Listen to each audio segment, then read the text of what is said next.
ইতিমধ্যে আপনারা জানেন যে কি জুলাই আগস্ট রক্তক্ষয়ী বিপ্লবের মাধ্যমে আমরা বাংলাদেশকে ফ্যাসিবাদ মুক্ত করেছি এবং ফ্যাসিবাদ মুক্ত বাংলাদেশে জনগণের সমর্থিত একটি অন্তর্বর্তীকালীন সরকার রাষ্ট্রীয় ক্ষমতায় বসেছেন।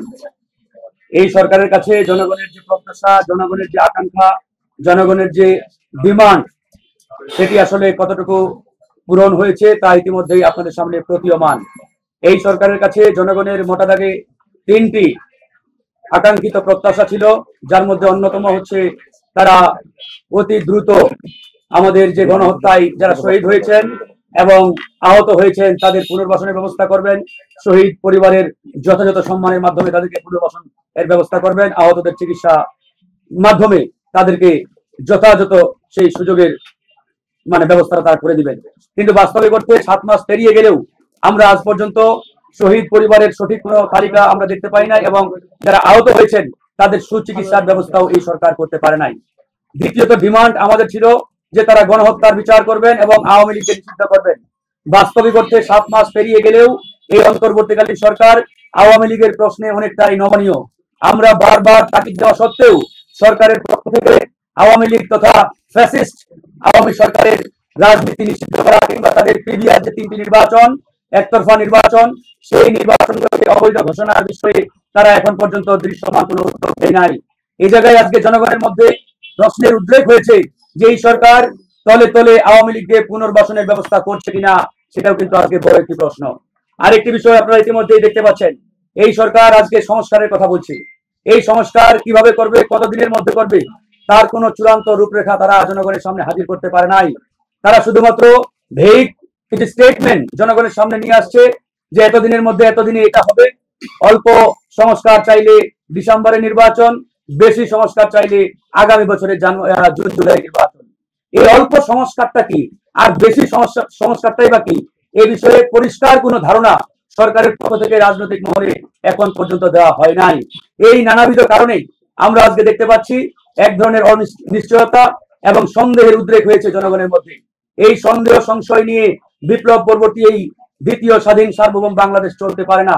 সেই জায়গা থেকে আমি গণ অধিকার পরিষদের পক্ষ থেকে আজকের আমাদের লিখিত বক্তব্য পাঠ করছি আপনাদের সামনে। প্রিয় দেশবাসী, 2024 সালের গণঅভ্যুত্থানের মধ্য দিয়ে আমরা নতুন বাংলাদেশের স্বপ্ন দেখছি। অন্তর্বর্তীকালীন সরকার ও এই গণঅভ্যুত্থানের যে অর্জন, আমরা শুরু থেকে এই সরকারকে একতরফাভাবে সমর্থন দিয়ে এসেছি। যদিও বর্তমান এই সরকারের একমাত্র স্টেক অর্থাৎ ছাত্র প্রতিনিধি যারা, তারা বলে আসছে এই সরকার একটি ইনক্লুসিভ সরকার, এটি পুরোপুরি একটি মিথ্যাচার। কারণ এই সরকার কোনোভাবেই কোনো ইনক্লুসিভ সরকার নয়। আজকে যদি আমরা প্রশ্ন করি, এই বিপ্লবে গণ অধিকার পরিষদ, বিএনপি, জামাত সহ বিরোধী সকল রাজনৈতিক দল সোচ্চার ভূমিকায় ছিল এবং অগ্রভাগে তারা নেতৃত্ব দিয়েছে। কিন্তু আজকে এই সরকারের দিকে তাকালে বা এই সরকারকে প্রশ্ন করলে যে এখানে গণ অধিকারের প্রতিনিধি কোথায়, জামাত ইসলামের প্রতিনিধি কোথায়, বিএনপির প্রতিনিধি কোথায়, তারা উত্তর দিতে পারবে না। কিন্তু শুধুমাত্র একটা দলের প্রতিনিধি এখানে রয়েছে, যারা তৎকালীন বৈষম্য বিরোধী ছাত্র আন্দোলন এবং জাতীয় নাগরিক কমিটির ব্যানারে বর্তমান জাতীয় নাগরিক পার্টি, তাদের 3 জন প্রতিনিধি এই সরকারে অন্তর্ভুক্ত ছিল। সুতরাং যে সরকারে শুধুমাত্র একটা লেয়ার থেকে প্রতিনিধিত্ব থাকে, সেই সরকারকে কখনোই ইনক্লুসিভ সরকার বলা যায় না। তারপরে দেশ ও জাতিকে নতুন করে বিনির্মাণের জন্য আমরা এই ডক্টর মোহাম্মদ ইউনূসের সরকারকে সমর্থন দিয়ে আসছি। কিন্তু সরকার সবার সাথে ইনসাফ কায়েম না করে বরং গণঅভ্যুত্থানের একটি গোষ্ঠী ও পক্ষের সরকার হতে বেশি স্বাচ্ছন্দ্য বোধ করেছে। যেহেতু অন্তর্বর্তীকালীন সরকারের 3 জন ছাত্র উপদেষ্টা, জনাব নাহিদ ইসলাম, জনাব আসিফ মাহমুদ চৌধুরী, জনাব মাহফুজ আলম, এবং তাদের 3 জনের মধ্যে একজন অর্থাৎ জনাব নাহিদ ইসলাম ইতিমধ্যে পদত্যাগ করে একটি রাজনৈতিক দলের দায়িত্ব নিয়েছেন। সেক্ষেত্রে বাকিরাও সরকারে থাকার যে নৈতিকতা, সেই নৈতিকতা তারা ইতিমধ্যে হারিয়েছে। আপনারা খেয়াল করবেন, যখন এই সরকার গঠিত হয় 8ই আগস্ট, সেদিন তারা বলেছিল যে আমরা ছাত্র প্রতিনিধি হিসাবে 3 জন এই অন্তর্বর্তীকালীন সরকারে অন্তর্ভুক্ত হচ্ছি। আজকে যদি আমরা প্রশ্ন করি, যারা ছাত্র প্রতিনিধি হিসাবে এই অন্তর্বর্তীকালীন সরকারে অন্তর্ভুক্ত হয়েছিলেন, তাদের মধ্যে একজন এই সরকার থেকে পদত্যাগ করা মানে 3 জনই পদত্যাগ করা। সুতরাং ছাত্র প্রতিনিধি হিসাবে এই সরকারে আর কোনো পদ পদবি কিংবা কোনো বস্তু অ্যাডজাস্ট করার কোনো কথা নয়। সেই জায়গা থেকে তারা যদি দাবি করে যে আমরা এখনো ছাত্র প্রতিনিধি হিসাবে এই সরকারের মধ্যে রয়েছি, এটা স্রেফ জনগণের সাথে মিথ্যাচার এবং প্রতারণা। আর দল গঠন একটি চলমান প্রক্রিয়া। এই প্রক্রিয়ায় কিভাবে একজন পদত্যাগকৃত উপদেষ্টা সম্পৃক্ত হয়ে প্রধানের দায়িত্ব নিলেন সেটি কিন্তু জনগণ ইতিমধ্যে প্রশ্ন দেখা দিয়েছে। আর তিনজন ছাত্র উপদেষ্টা তারা যে রাজনীতির মাধ্যমে উত্থান এবং যে রাজনীতির মাধ্যমে তারা উঠে এসেছে তাদের নেক্সাস কিন্তু একই, অর্থাৎ তারা একই প্ল্যাটফর্ম থেকে আন্দোলন সংগ্রামের মাধ্যমে এই অন্তর্বর্তীকালীন সরকারে তারা অন্তর্ভুক্ত হয়েছেন। সুতরাং আমরা সরকারের নিরপেক্ষতা নিশ্চিতে বাকি যে দুজন ছাত্র উপদেষ্টা অর্থাৎ জনাব আসিফ মাহমুদ এবং মাহফুজ আলম তাদের অনতিবিলম্বে পদত্যাগ দাবি করছি। এছাড়াও ছাত্ররা যেহেতু ইতিমধ্যে দল গঠন করেছে এবং তাদের দলের প্রধান জনাব নাহিদ ইসলাম ঘোষণা দিয়েছেন যে আজকের পর থেকে সমন্বয়ক নামক আর কোন শব্দ আর কোন পদবি বাংলাদেশের রাজনীতি তথা বাংলাদেশের সামগ্রিক পরিবেশ পরিস্থিতিতে এক্সিস্ট করে না। সুতরাং বৈষম্য বিরোধী ছাত্র আন্দোলন কিংবা নাগরিক কমিটি আজকের পর থেকে সমন্বয়ক শব্দটি ব্যবহার করতে পারবে না। কিন্তু অত্যন্ত পরিতাপের বিষয়, এখন পর্যন্ত আমরা দেখতে পাচ্ছি এই সমন্বয়ক পদবি ব্যবহার করে সরকারের বিভিন্ন দপ্তর, বিভিন্ন অফিস, বিভিন্ন সেক্টরে তারা তাদের আধিপত্য বিস্তার করছে, লবিং তদবির করছে এবং বিভিন্ন জায়গায় বাই ফোর্স অর্থাৎ তারা জোরপূর্বক বাধ্য করে তাদের লোকজনকে তারা নিয়োগ দিয়ে মোটা অঙ্কের টাকা হাতিয়ে নিচ্ছে। আপনারা ইতিমধ্যে দেখেছেন ঢাকা ওয়াসার আউটসোর্সিং নিয়োগ নিয়ে গণমাধ্যমে সংবাদ প্রকাশিত হয়েছে।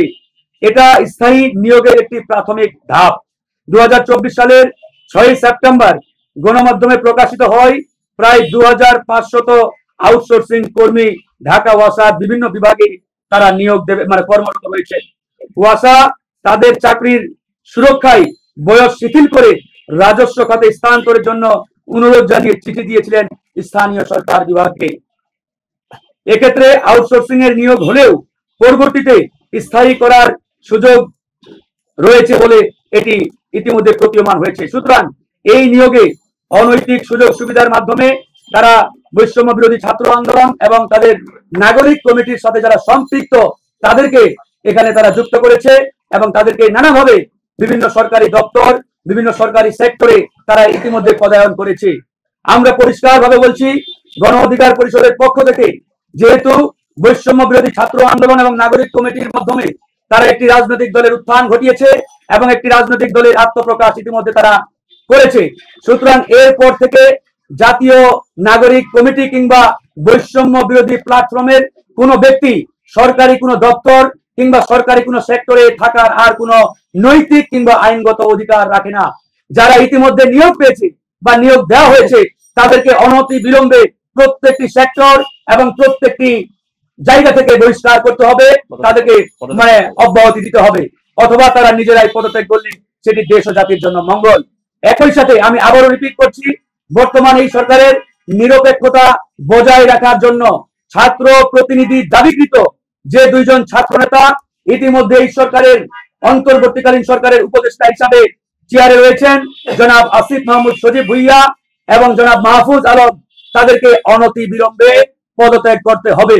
তারা যদি পদত্যাগ না করে তাহলে গণ অধিকার পরিষদ অন্যান্য সকল রাজনৈতিক দল এবং বিপ্লবের পক্ষের শক্তিগুলোকে নিয়ে অতি দ্রুত কঠোর কর্মসূচি ঘোষণা করবে।